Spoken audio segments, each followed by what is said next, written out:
Hey, good morning everybody, and welcome to the vlog. I hope the start of your day is amazing, or whatever you happen to be watching it. You know, I'm not here to show you Perdita. I really want to show you some animals I don't typically show very often, like the Solomon Island skink here, this Carusha zebrata. Absolutely incredible animals, and of course we have a pair, and we hope that they would eventually breed. As a matter of fact, a year ago, I thought the female was gravid. Now, they only have one baby. On rare occasion, they may have twins, which is pretty cool, but unfortunately we didn't get any babies yet, but that's okay because we're patient. We've got all the time we need, but when they do have babies, it will be absolutely incredible. And the reason they only have one, or sometimes on the rare occasion too, is because they're born about half the size of an adult, which is pretty darn awesome. And the thing that's amazing about these guys, they're from the Solomon Islands, and believe it or not, they live in social groups, right? So in the wild, they'll literally pair up and stay monogamous their whole life, but then they're living with other animals, and believe it or not, will look after one another. Even the babies, another pair would look after this pair's babies. It's just cool to think of reptiles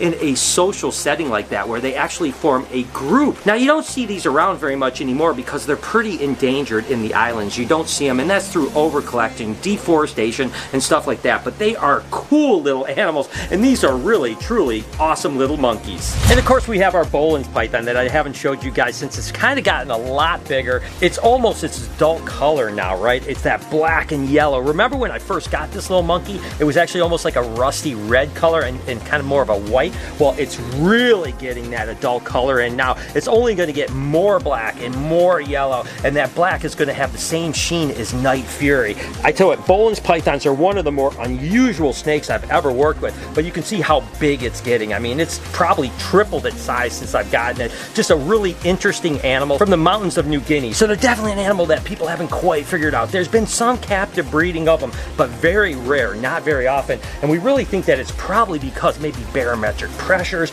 maybe it's the temperatures. I mean, who really knows what it is? But I can honestly say, out of all the snakes I've ever worked with, Boelen's pythons are some of the most unusual for sure. Another animal over here I wish I showed off more in the vlog because it does get handled an awful lot is, of course, Snowflake, which is a leucistic Texas rat snake. Again, that pure white snake. And you'll see it has just a couple little scales with color, which is pretty interesting too. And it's really cool because a guy named Bernd Bechtel actually is the first one that ever produced these guys. And believe it or not, he found one in the wild that was gravid, ended up laying eggs in a water dish. And I've told you guys before that colubers will do that if you don't take the water out. And there only 2 eggs survived. Unfortunately, the adult female leucistic ended up perishing, and thankfully he hatched a pair of heterozygous out, raised them up, and ultimately produced the leucistic Texas rat snakes. If it wasn't for his luck of having at least the 2 eggs survive, these guys wouldn't be around, and that would be a big shame. I realize leopard geckos aren't at all an unusually uncommon animal, but you know, we have an amazing collection of leopard geckos, and I don't show them nearly enough, to be totally honest with you.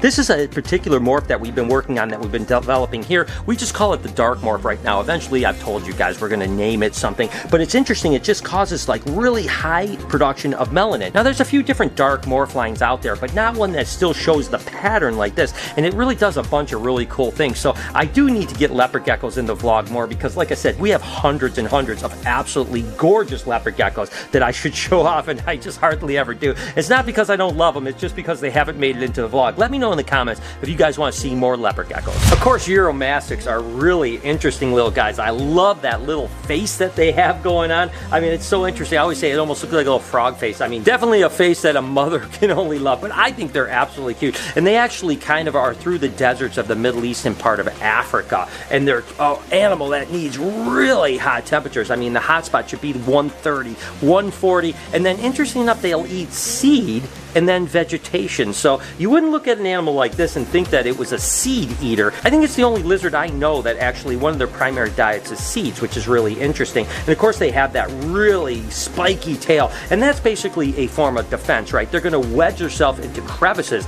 and that tail is actually going to kind of lock them in there. That way, if a predator comes up and tries to get them out, they can't get them out. Really cool animals, typically very, very docile, and they come in a bunch of different species and colors. The Egypticus, which are the largest one, believe it or not, can get like 2.5, almost 3 foot long. This is certainly an unusual snake right here. This is actually a Calabar burrowing python, and they're native to Western Africa. This particular one was captive hatched in Accra, Ghana about 7 years ago, and I got this little tiny baby and raised it up, and it's the only one I have, unfortunately. And captive breeding of these guys is very, very rare. I mean, hardly ever. Again, this was captive hatched from a female that was collected in West Africa, had a clutch of eggs, and then I bought the one baby that hatched out. I'd really love to add these guys to the collection and actually produce more of them, but the wild-caught adults that come in typically don't do well. The captive hatch ones, like this one, obviously is now, 6, 7 years old, does absolutely amazing. What's interesting about these, again, they're Calabar burrowing pythons, but yet they're in the Boidae family, and they're the only species in their entire genus. Just a very unusual animal, and you can see the tail right here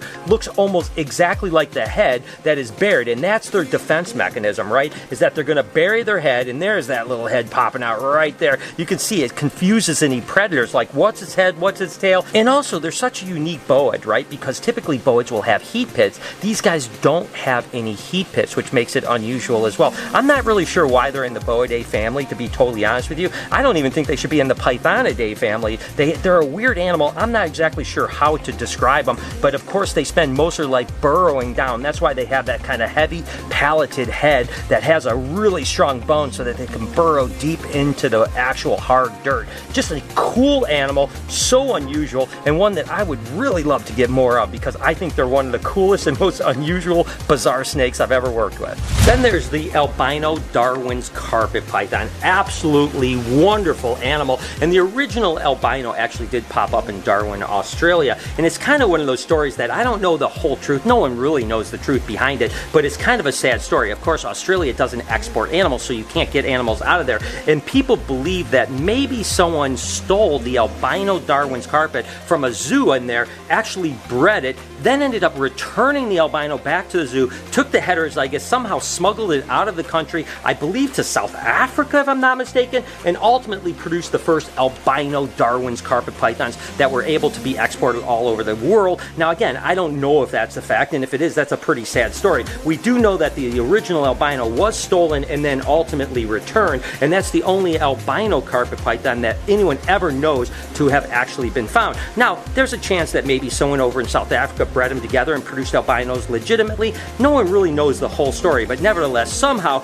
albino carpet pythons made their way over to the US, and now I have this absolutely beautiful animal.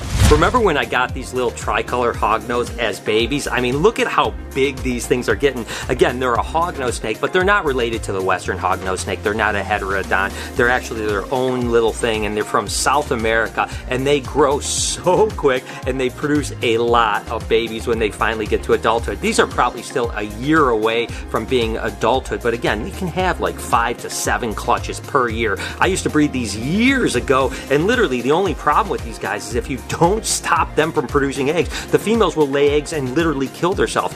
All they do is lay eggs. So you have to literally take the males out and separate them, sometimes into like other parts of the room so they don't smell each other, so that the female actually stops laying eggs, because they'll literally breed themselves to death. And that's what actually happened to our colony. We just had 2 females, but over a course of like a 5-year period, we produced a ton of them, and finally the females just ran out of gas, and unfortunately we didn't hang on to babies, and we didn't have them for, gosh, I don't know, probably 10 years or so. Well, we finally bought another small group of them. I think there's 2 males and 4 females, so I am super excited that here, maybe in 2022, we can breed these guys again, because I certainly love them. A couple frogs that I rarely show on the vlog that we have that I really do love are called White's tree frogs. These ones are what they would call the purple phase of them. Typically, they're more of a green animal, and they actually sometimes will call them dumpy frogs as well. These guys can be in Australia, Indonesia, even in New Guinea, and typically when they get older, those kind of eyebrows that are on them kind of go over their eyes, and that's why they call them dumpy frogs as they get bigger. Now they're being bred for a few different ones. You can get bluish ones, purple ones, yellow ones that they call honey, and of course the green ones as well. Really cool frogs, and a really good pet animal too, because a lot of frogs you really don't want to handle a lot because they have a secretion that if you wipe off that secretion can actually be really detrimental to the health of the frog. In the White's tree frog's case, they actually have kind of a waxy cover on it, so you can actually handle these guys, which makes them a really cool pet frog for sure, and they're awesome. I mean, they're just super cool, so definitely an animal that I think is absolutely adorable, and I need to show off more. Another weird looking body shape, kind of like the Calabar burrowing python, but these are actually sand boas. Now, a lot of people think of sand boas, they think of Kenyan sand boas because those are the ones that you see the majority of, and Kenyans are actually beautiful animals, but these are actually rough-scaled sand boas or conachus. And the reason they're called rough-scale sand boas is, quite frankly, look at, they have rough scales, almost like sandpaperish, like little beads. Very interesting animal, live-bearing animals that'll have up to 10 babies a year. Really just a very unique animal. I love them. The babies are born exactly identical to the adults. I mean, little tiny clones of the adults. Unbelievably cool, and definitely an unusual sand boa that you don't see very often. So we're pretty fortunate to have been working with these guys for, I don't know, the last 25 years. The reason I don't show Guacamole that much is he really doesn't like to come out at all. You know, it's actually doing really well today, but you can see kind of that darker coloration, the kind of dark spotting and stuff like that. That's his attitude, saying like, hey, leave me alone a little bit. Now, the Mellish chameleons are the largest chameleon species on the continent of Africa.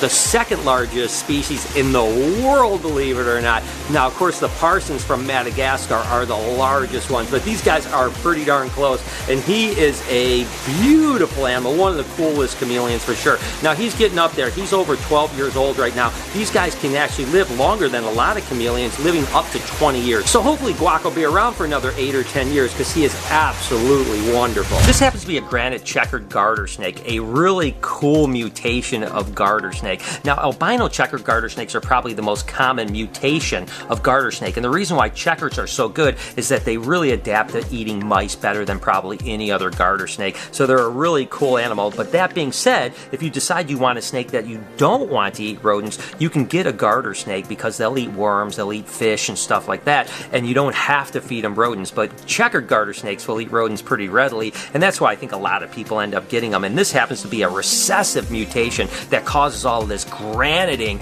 that is absolutely incredible. I've had these animals probably for the last 8 to 10 years, and we've been producing them for the last probably 5 years or so, and they are absolutely ridiculous. Another pretty cool colubrid is actually the Noblochi, or what they call Terrahumera mountain king snakes. They're a Pyromelana, so it's much like the Arizona mountain king snakes, but they have a lot more triads, which are those little bands, right? And then the bands actually end before they go all the way around the belly, almost making it a saddle band in a way. Absolutely ridiculously cool animals. These guys aren't high production, maybe 4 to 6 eggs at the very most. They typically don't double clutch, but we have a little group of them up to size for the first time in the last several years to breed this next year. So we're pretty excited about producing them because, again, 10, 12 years ago, we used to breed them, and then when we downsized our colubrids, this was one of the projects that we ended up getting rid of. I'm so happy to have them back. They are absolutely beautiful animals, and I can't wait to hopefully produce some babies here in just another few months. And I know you guys love seeing all those ambassador animals like Honey, the piebald ball python that I show all the time, but every now and then